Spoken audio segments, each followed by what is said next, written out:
پاکستان اسلامی جمہوریہ مملکت ہے، مسلمانوں کو لیڈ کرتا ہے۔ ہمارے پاس واحد اسلامی ملک ہے جس کے پاس ایک نیوکلیئر ایسٹ ہے۔ ہماری ذمہ داریاں زیادہ ہیں۔ میں بالکل اس موقع پہ کوشش کروں گا کہ لفظ بھی جو ہے ان باتوں کے علاوہ نہ جائے، اس لیے کہ نیت اللہ تعالیٰ جانتا ہے کہ بھئی آپ اس ساری چیز کو کس نیت سے بات کر رہے ہیں اور بیان کر رہے ہیں۔ میں صرف یہ کہنا چاہوں گا کہ ایسا نہ ہو کہ حالات ہماری حکومتوں کے لیے زیادہ سنگین ہوں۔ لاسٹ جو ہمارے یہاں اجلاس ہوا تھا جب اسماعیل ہنیہ صاحب کی شہادت ہوئی تھی تو ایک ریزولوشن پاس ہوا تھا، اس میں ایک کہا گیا تھا کہ ہم جس کے اور بھی پوائنٹس تھے لیکن 2 پوائنٹس میں آپ کو یاد کرانا چاہتا ہوں۔ پوائنٹ نمبر 4، پوائنٹ نمبر 5 اس ریزولوشن کا ہے، مجھے یاد ہے، لفظوں میں کوئی آگے پیچھے ہو لیکن میں اس کا مفہوم عرض کر دیتا ہوں۔ اور اس میں یہ بات تھی کہ ہم فلسطین میں جن نوجوانوں کی تعلیم متاثر ہو گئی ہے، پاکستان ایز اے ریاست ان کو یہاں لے کر آئے گا اور تعلیم ان کو دی جائے گی۔ اور دوسری بات اس میں یہ تھی کہ کچھ وہاں سے زخمیوں کو لفٹ کیا جائے گا، لے کر آیا جائے گا اور یہاں پر ان کا علاج کیا جائے گا۔ میں جناب عالی کوئی درجن 2 درجن کے قریب اسٹوڈنٹس آئے وہاں سے، لیکن آج اس آپ کے توسط سے میں دوبارہ یہ بات کہنا چاہتا ہوں اپنی پارٹی کی طرف سے، اور یقیناً جب حکومت کی کیبنٹ میں مجھے موقع ملے گا تو میں بھی یہ بات کروں گا، اور مجھے پتا ہے کہ میری بات انشاءاللہ تعالیٰ مانی جائے گی، سنی جائے گی۔ میں یہ تجویز پیش کرتا ہوں اس ایوان کو، آپ اس کو ریزولوشن کا اگر حصہ بنائیں کہ کم سے کم 100 فلسطین زخمی بچوں کو ریاست پاکستان لفٹ کرے ان کی فیملی کے ساتھ، 100 خاندان وہاں سے لفٹ کریں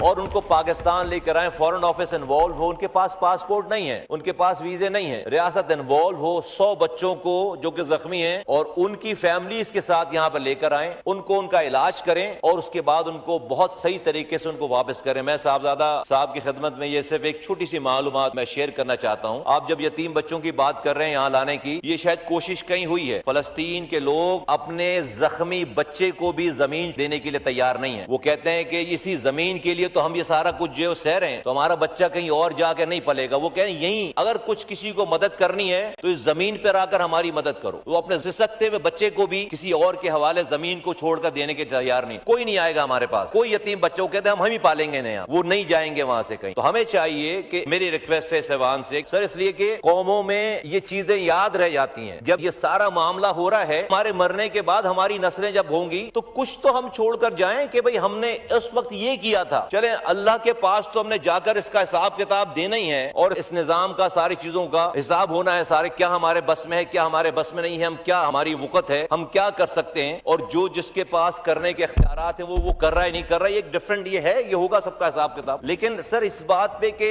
آج جب یہ ہو رہا ہے تو ایز اے قوم کل کو ہمارے بعد ہمارے بچے، ہماری آئندہ آنے والی نسلیں کم سے کم، اور پھر وہ یاد جو 100 فیملیز جائیں گی وہ کم سے کم ہمارے ایمبیسڈر بنیں گے، تو ہم یہ بڑا سمبولک ہے۔ لیکن اس پاکستان آج اس پوزیشن پہ ہے کہ 100 خاندانوں کو لا کر 2 مہینے 4 مہینے 6 مہینے رکھ کر ان کا علاج کر کے ان کو واپس بھیجے تو وہ شاید ہمارے وہاں پہ وہ ایمبیسڈر بنے۔ سر ہم نے رب کو اپنی آنکھوں سے دیکھا نہیں ہے، اللہ کے رسول صلی اللہ علیہ وآلہ وسلم نے بتایا کہ اللہ ہے تو ہم رب کو مانتے ہیں۔ ہم نے جبرائیل کو قرآن لے کر اترتے ہوئے دیکھا نہیں ہے اپنی آنکھوں سے، اللہ کے رسول صلی اللہ علیہ وآلہ وسلم نے بتایا کہ یہ قرآن جبرائیل لے کر اترے ہیں اور یہ اللہ کی کتاب ہے، ہم مانتے ہیں۔ اسی اللہ کے رسول صلی اللہ علیہ وآلہ وسلم نے کہا کہ مسلمان ایک جسم کے مانند ہے، مفہوم ہے، جسم کے ایک حصے کو تکلیف ہو تو تکلیف پورے جسم کو پہنچتی ہے۔ تو جب ہم اس رسول کے کہنے پہ رب کو مانتے ہیں، اس رسول کے کہنے پر اس قرآن کو مانتے ہیں، اسی رسول کا یہ کہنا ہے ہم نے حشر میں جا کر ان کے سامنے کھڑے ہونا ہے، ان سے اپنی عافیت کے معاملات دعا کروانی ہے، ان کی شفاعت کے بغیر ہمارا کچھ بھی نہیں ہو پائے گا۔ تو آج یہ سارے عہدے، یہ ساری وزارتیں، یہ ساری حکومت، یہ سارے شبشبے، یہ ایوان، یہ سب چند دنوں کی مہار ہے، سب ختم ہو جائے گا سارا سلسلہ۔ سر یہ فلسطینی بچوں کا، فلسطینیوں کا امتحان نہیں ہے، یہ ہمارا امتحان ہے۔ وہ تو اپنے امتحان میں کامیاب ہو گئے۔ آج یہاں پر ہم ڈینگی وائرس سے مر کے جو ہے وہ بھی ہم قبر میں جا رہے ہیں، ہم جو ہے وہ ٹرولروں سے کچل کے بھی مر کے قبر میں جا رہے ہیں، ہم گندا پانی پی کر بھی مر کے قبر میں جا رہے ہیں، کھلے ہوئے گٹروں میں بچے گر کر بھی قبر میں جا رہے ہیں، تو اس طرح بھی مر رہے ہیں، اور وہاں پر اللہ کے لیے اس کی زمین کو، قبلہ اول کو بچانے کے لیے جانے جا رہی ہیں، تو وہ تو کامیاب ہیں سارے، وہ تو سب کامیاب ہیں۔ امتحان تو ہمارا ہے، تو ہمیں اس امتحان میں سوچنا چاہیے، جو بھی ہمارے پاس ریسورسز ہیں، سیاست سے الگ ہٹ کر، اس والی بات میں سیاست سے الگ ہٹ کر اپنی اس دنیا کے لیے اور اپنی، سر ہم شاید یہ کریں گے تو اللہ تعالیٰ شاید پاکستان کی بھی مدد کرے، غیب سے مدد کرے۔ دنیا میں ایک پتا بھی اللہ کی مرضی کے بغیر ٹوٹ کر نہیں گرتا۔ ہم شاید وہ چیز جو ہمیں ابھی شاید ہمیں ایسا لگتا ہو کہ بھئی ہم کیسے یہ کام کر سکتے ہیں، شیطان وسوسے ڈالتا ہوگا، پتہ نہیں دنیا ناراض ہو جائے گی، ہمیں کچھ رب کی رضا کی خاطر ہمیں کچھ ایکسٹرا آرڈنری کرنا چاہیے۔ اگر کر رہے ہیں اور کانفیڈینشیل ہے، نہیں پتا، بڑی اچھی بات ہے، ہو سکتا ہے کہ اسٹریٹجی ہو, لیکن اگر نہیں کر رہے تو ضرور کرنا چاہیے. میں اس سے زیادہ اور نہیں کہوں گا. میں اس ایوان سے کوشش کروں گا, ریکویسٹ کروں گا کہ یونانیمس کوئی ابھی بھی جب باتیں ہونی ہے اور باتیں ہونی ہیں. قادر بھائی نے بہت زبردست تقریر کی ہے, لیکن یہ اس کے اندر بہت سارے پوائنٹ جو ہیں وہ ہیں اور ساری چیزیں, لیکن اور تقاریر بھی سر, چونکہ یہ فلسطین کا معاملہ ہے تو کم سے کم ہم فلسطین کے اوپر جو ہے وہ اپنی موجودہ آج کے دن کی قدورتوں کو, اپنے اختلافات کو بلا کر یونانیمس کوئی ایسی بات کریں جس سے شاید کوئی اس کا امپیکٹ پڑ سکے.